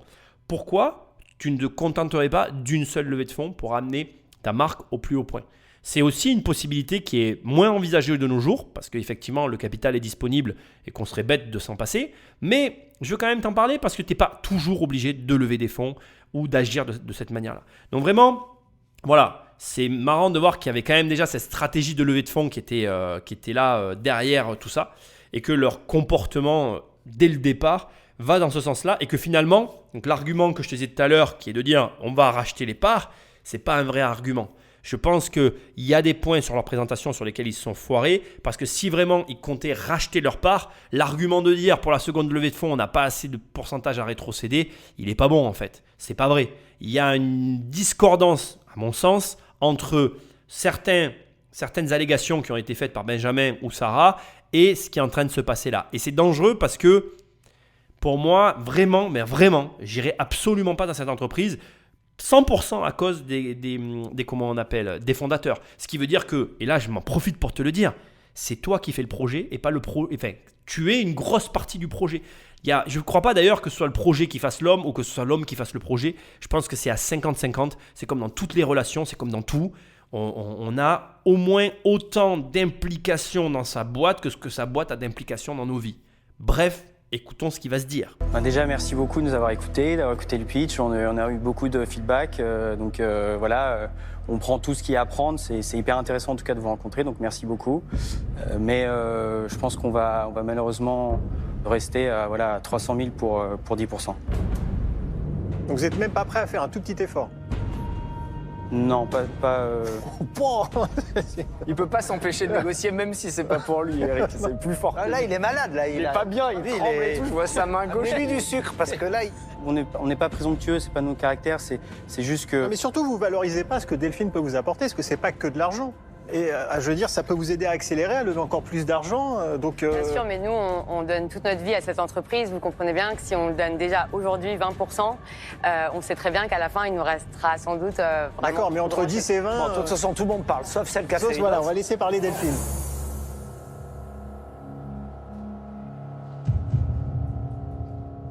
Alors, vous avez fait du commerce. Je vais vous donner quand même un petit conseil en termes de négociation. C'est-à-dire que si vous étiez revenu avec une contre-offre, même à 12%, 13%, ça ne changeait pas votre vie et vous ouvriez la porte. Là, vous la fermez complètement. Clac. Et en termes d'amour-propre, c'est pas bon. D'accord. Et c'est un peu dommage. Donc voilà. Donc vous repartez au moins avec un conseil. 300 000 € le conseil, c'est cher. Mais merci beaucoup en tout cas. Mais bravo, parce que vous avez une belle idée et je pense que vous réussirez, donc bravo. Oui, et puis bravo aussi parce qu'il faut avoir le courage de dire non. Donc. Merci. Merci beaucoup. Merci beaucoup. Merci. Merci beaucoup. Merci beaucoup. Au revoir. Au revoir. Au revoir. Quelle est l'erreur ici? Quelle est l'erreur? C'est vraiment très intéressant. Alors premièrement, c'est pas une question de contre-offre. Là ici, les investisseurs ne sont définitivement pas des négociateurs. C'est pas une question de contre-offre. Je te mets de l'argent sur la table que Delphine repense encore à cette histoire. Elle s'est pris un non et c'était la meilleure chose à faire face à quelqu'un qui a de l'argent. Quand tu es devant quelqu'un qui a de l'argent, si tu veux le marquer, dis-lui non en fait. Parce que ça peut sous-entendre que tu as plus d'argent que lui, même si tu n'en as pas, ce qui n'est pas vrai. Non, l'erreur ici, elle est à différents niveaux. La première erreur, elle est dès le départ, l'intention qu'il y a derrière ce pitch qui a été construit, parce qu'il a été construit. Tu me l'enlèveras pas, plus je me repasse dans ma tête tout ce que je viens d'analyser et d'écouter, plus je ne peux pas m'empêcher de me dire qu'il y a eu une construction, une réflexion qui a été menée pour justement lever des fonds, ce qui est logique et je ne peux pas leur reprocher cette partie-là.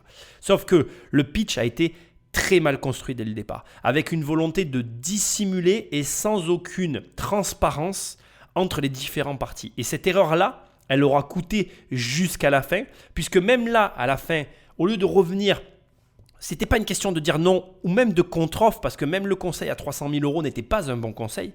Le problème, et tu l'auras remarqué, l'erreur, c'est que ni Benjamin ni Sarah ne consentent à parler. La discussion, le peu de discussion que j'ai analysé, où je t'ai dit que même là, ils ne parlaient pas du bon sujet, même ça n'a pas été partagé devant les investisseurs. Ils auraient dû dire leurs craintes. Et au lieu de dire « on ne bouge pas », ils auraient dû commencer par dire « ok, nous on a un problème en fait. C'est que si on vous rétrocède ces 20%, on n'a plus rien à rétrocéder pour une seconde levée de fonds. » Et sans dire oui ou non, déjà laissez parler la personne en face pour voir comment elle voit les choses. Parce que Delphine aurait forcément répondu à ça. Elle avait forcément notion qu'en demandant 20%, elle demandait plus que prévu et qu'elle-même, elle se fermait peut-être la porte. Mais si Delphine, elle avait dit « mais je vendrai mes parts et je suis prêt à l'écrire dans le contrat », ça changeait toute la discussion. Et encore une fois, comme je te l'ai dit, pour moi, dans cette histoire, il y a une énorme incohérence entre le discours tenu et les actes qui ont été portés. Je le redis maintenant, mais alors vraiment, je l'ai vu gros comme une maison. Quand tu dis devant tout le monde « non mais moi, je vais vous racheter les parts quoi qu'il arrive à terme », tu te fous du pourcentage.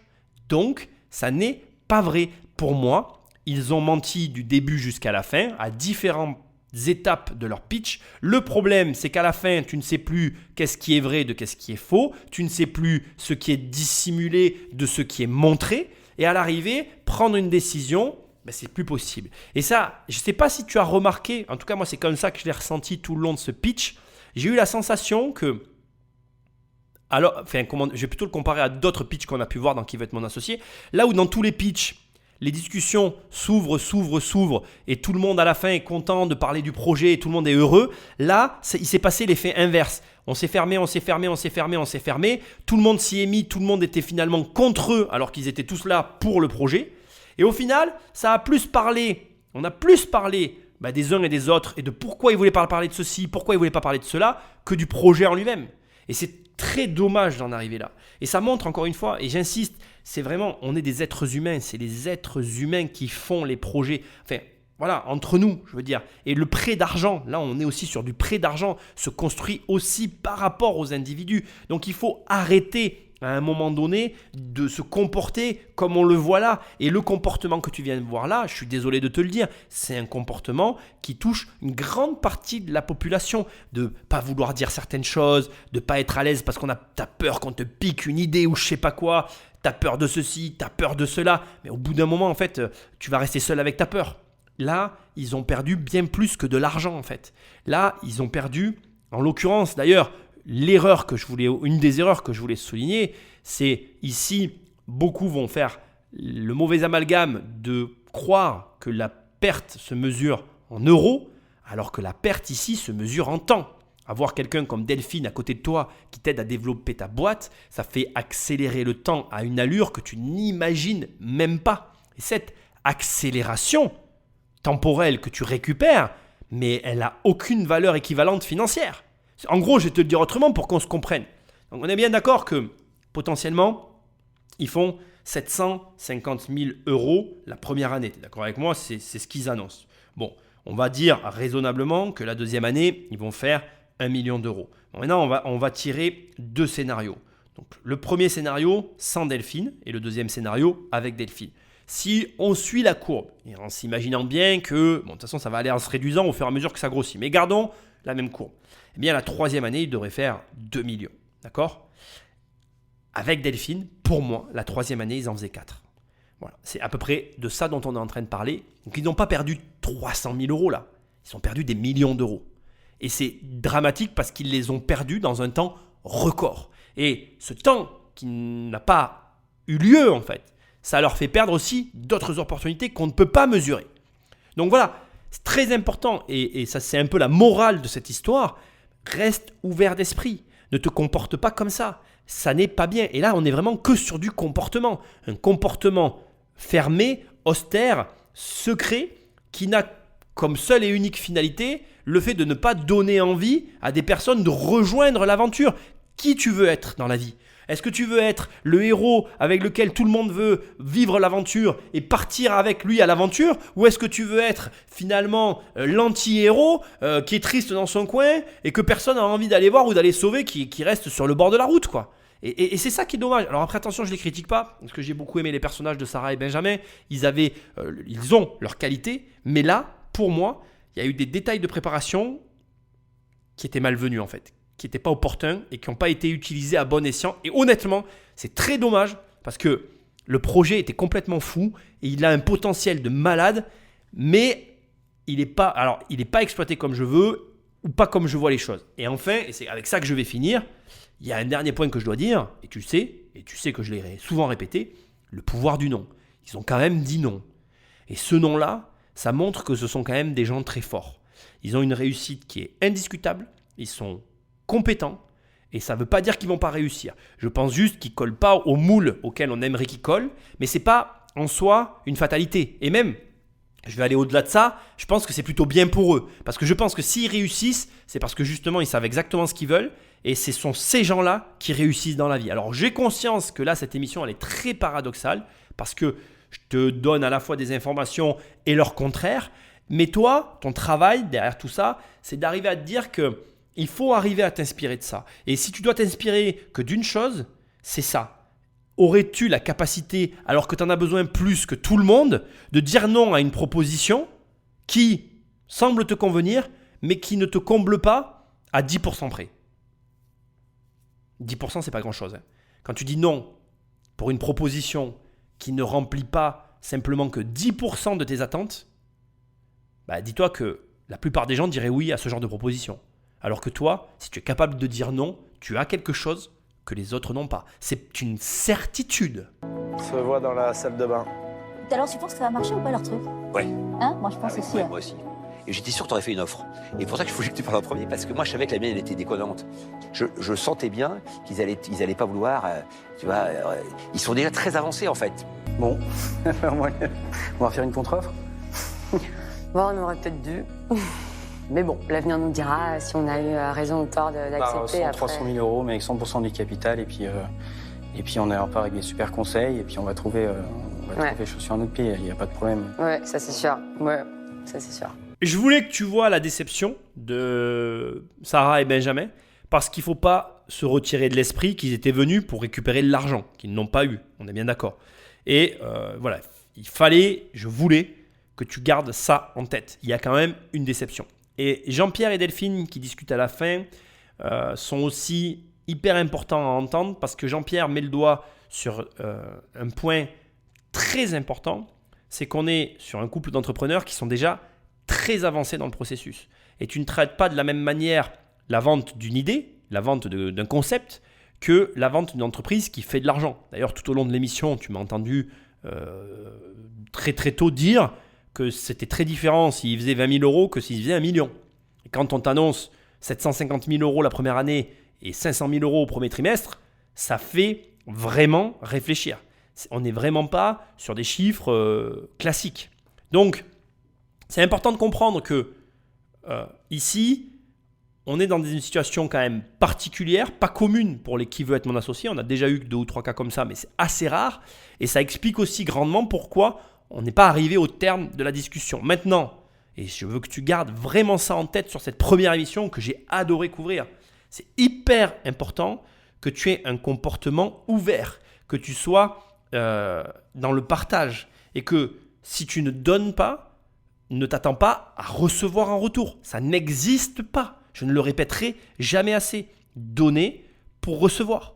Si tu n'as aucune manière de proposer à ton client de la valeur, ton client ne peut pas venir vers toi. Et bien évidemment qu'il y a des entreprises qui n'ont pas besoin de donner de la valeur parce qu'elles ont construit une image de marque. Mais là, tu le vois, avec une société qui essaye de construire son image de marque, ils ont besoin de donner cette valeur. Et tu as besoin de donner de la valeur dans tous tes projets, quels qu'ils soient. Même dans l'investissement immobilier, quand tu as fini ta rénovation et que tu fais des photos d'une belle rénovation et que tu poses ces photos sur un site de petite annonce, tu donnes de la valeur. Tu montres de belles photos qui sont là pour donner envie par rapport à une offre concurrentielle dont tu espères te démarquer. La valeur, elle est partout, en permanence, et c'est elle qui crée l'envie au client pour que la vente, pour que le processus de l'entreprise s'enclenche, se déclenche et surtout se pérennise dans le temps. Donc, voilà, donner pour recevoir. Malgré tout, je ne peux pas me retirer cette histoire de la tête. Il n'y avait pas une volonté de tout donner dans leur démarche. Et je pense, en tout cas en ce qui me concerne, que c'est ça qui ne leur a pas permis de transformer l'essai. C'est très dommage parce que cette société Unbottle, elle avait tout pour réussir et même un message tellement fort que, comme tu l'as vu, Eric n'a pas réussi à s'en défaire et il y était très accroché parce que justement, il y a vu un intérêt très grand, très puissant pour le consommateur et surtout d'actualité. Dans un monde où, comme je te l'ai dit, moi je le pense aussi, on ne va pas pouvoir continuer à vivre comme ça, c'est pas possible. Il va falloir qu'on se déplastifie complètement au niveau de la société. Donc ils étaient vraiment dans l'air du temps. Voilà, donc j'espère que tu as aimé cette première émission, la première d'une très longue série. C'est très important, mais là où tu écoutes mon émission, surtout sur Spotify, laisse-moi des étoiles et un commentaire, c'est ce qui m'aide le mieux. Prends le téléphone d'un ami, abonne-le sauvagement à l'émission, va sur immobiliercompagnie.com, dans l'onglet livre, tu peux télécharger les 100 premières pages de mon livre. Sinon, dans l'onglet formation, il y a mes formations. Bref, immobiliercompagnie.com, il y a tout ce que tu veux. Si tu veux qu'on travaille ensemble, la chaîne YouTube, etc. Tu sais partout où me trouver. Et moi, je te dis à très bientôt dans une prochaine émission.